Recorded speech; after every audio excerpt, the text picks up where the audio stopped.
So today I'll be talking a little bit about Phasecraft, which is a company I work for. And yeah, as it says here, we're a quantum algorithms company. We'll get back into that in a bit. But I guess the idea of this talk is I'd like to tell you a little bit about who we are, what we do, what makes us tick, and why should you care about us? So I think in this crowd, I don't really need to motivate much about why we should care about quantum computing. But something I'd like you to pay attention to when it comes to this slide is just this gap that you can see here between, one example of a hardware device that we do have currently, which is the Google Sycamore chip, and the idea of okay, so we want to do some kind of interesting practical algorithm. So the resource size difference between what the Google Sycamore chip that the quantum supremacy was achieved on it has versus the resources we would expect for something like modeling nitrogen fixation algorithm. So to solve this kind of problem of this large gap between the two, we could think about it in a couple of different ways. Well, there's probably a few different solutions, but one would be, okay, we could get our hardware to work better. The other approach would be also to okay, what can we do in the algorithms, in the algorithm layer, to bring those resources down and actually make it possible in something smaller. So this is where Phasecraft comes into the story. So we would like to do these practical algorithms sooner, faster, better, possibly on disk devices. So yeah, and with that in mind, it's been founded a few years ago now, in 2018, by Toby Cubitt, Ashley Montanaro, and John Morton. We're mostly funded by venture investments, but we also have some government funding that I'll talk about in a bit. We're a team of about 18 people based across two sets of offices, Bristol and London, about evenly split, but it's a very collaborative environment. So to us, it doesn't really matter whether you're Bristol or London based. It's all kind of projects across both sides. We also hire consultants, fellows, and interns that depend on the types of projects that we undertake. And we're also always hiring. So if you're interested in us in any way, whether to work for us in a permanent position or you just have some kind of interesting project that you think we can have some kind of collaboration on, there are routes for achieving that.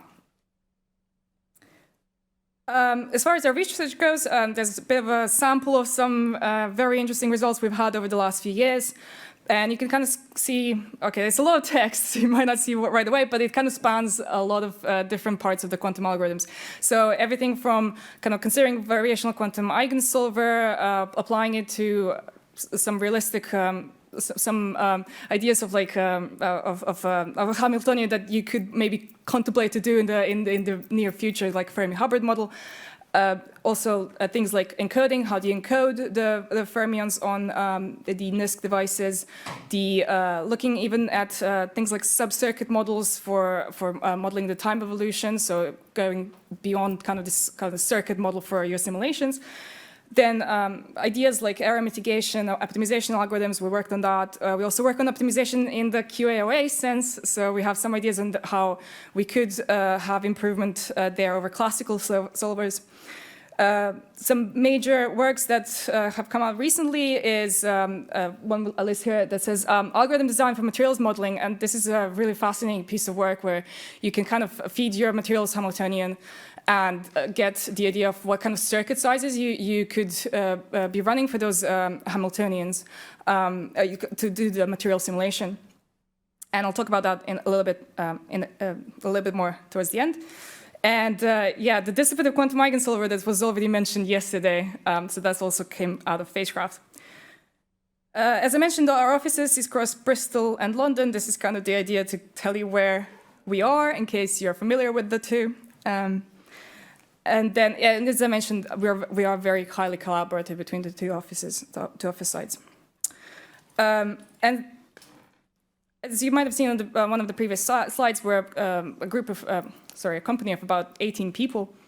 So it's a fairly tight-knit community that's motivated by the same kind of goal of wanting to push the boundaries of what we can achieve in this near future, or today or within the next couple of years with the hardware.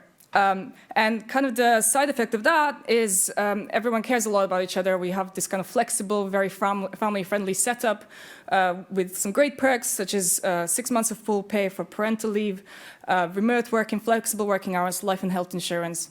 And it's just generally a very friendly environment to work in. And it's kind of great to work in a setup where people are united with some kind of interesting scientific goal that they're doing that for.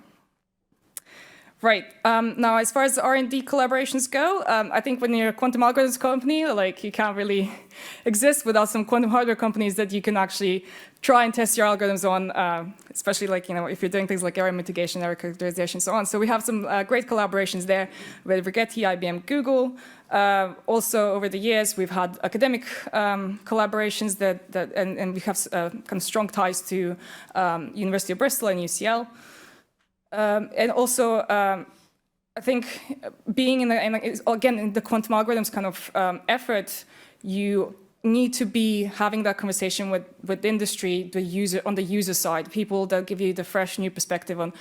It's kind of like you don't want to be stuck in this quantum computing echo chamber where you're always looking at the same things, and you want that fresh perspective of what kind of problems should we be looking at? What is that practical thing that we could do next? And as far as those R&D collaborations go, a lot of these are kind of made to come to a realization through these government grants that I was mentioning before. So we're part of a few different major projects here, and again, you can see that covers a kind of a larger scale of algorithms research. So we have the optimization, we have kind of material simulations with the photovoltaics. We are thinking about things like noise characterization, error mitigation through the noisy quantum making noisy quantum processor practical. And we are also part of a collaboration that has delivered the Rigetti quantum computer to the UK. And we run some of our simulation algorithms on there. Our research has been covered in various journals over time, and kind of at that point, I'd like to tell you a little bit more about that research, why anyone would find it interesting, and what is that research that we're doing. So I'll give you a few examples of some recent things that we have done. So one of the examples is on Google Sycamore, we have been using a variation quantum eigensolver to solve the Fermi-Hubbard model for the ground state of the Fermi-Hubbard model.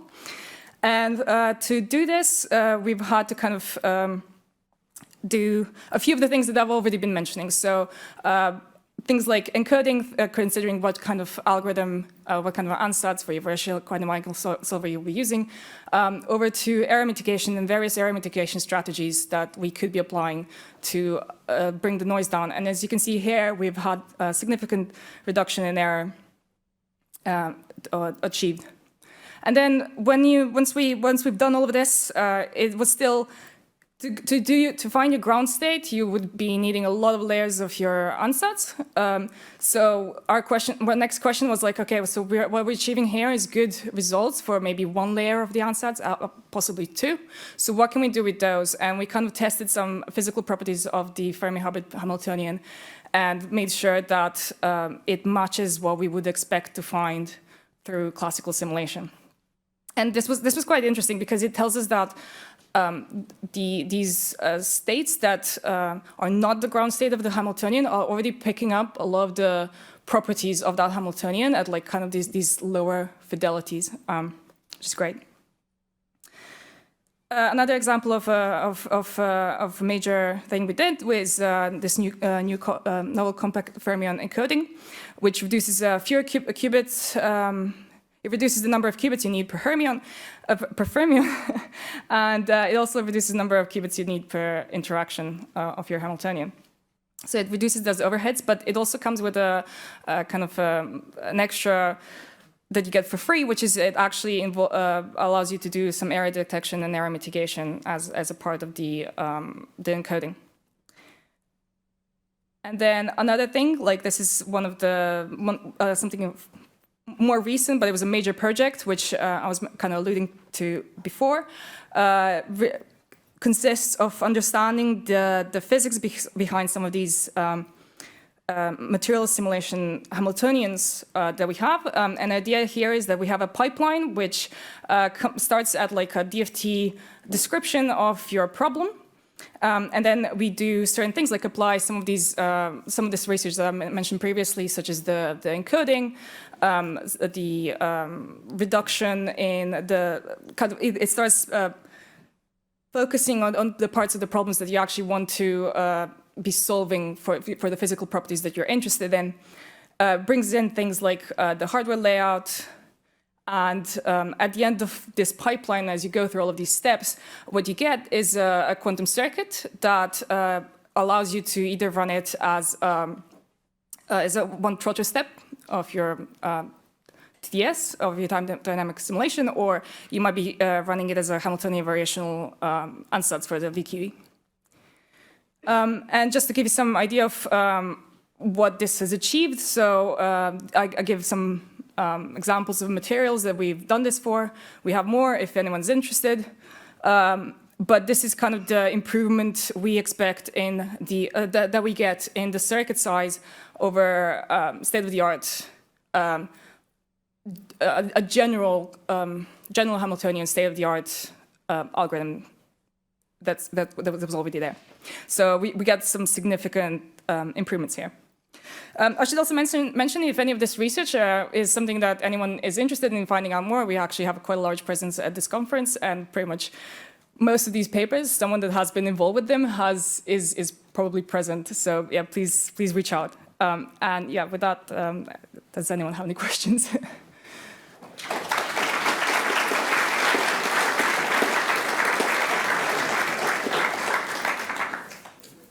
Are there any questions for Stasja? Just as a reminder as well, if you're in the overflow room, you can also submit a question on the Q&A section on the event website or app. But I don't think anyone has yet. Question.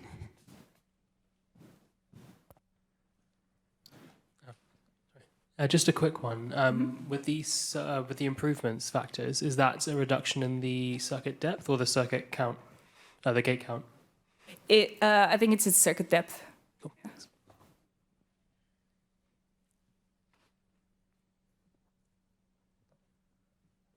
Any more questions? I should maybe specify also without like initial state preparation, it's just a single layer. In which case, let's thank Stasja again. Thank you.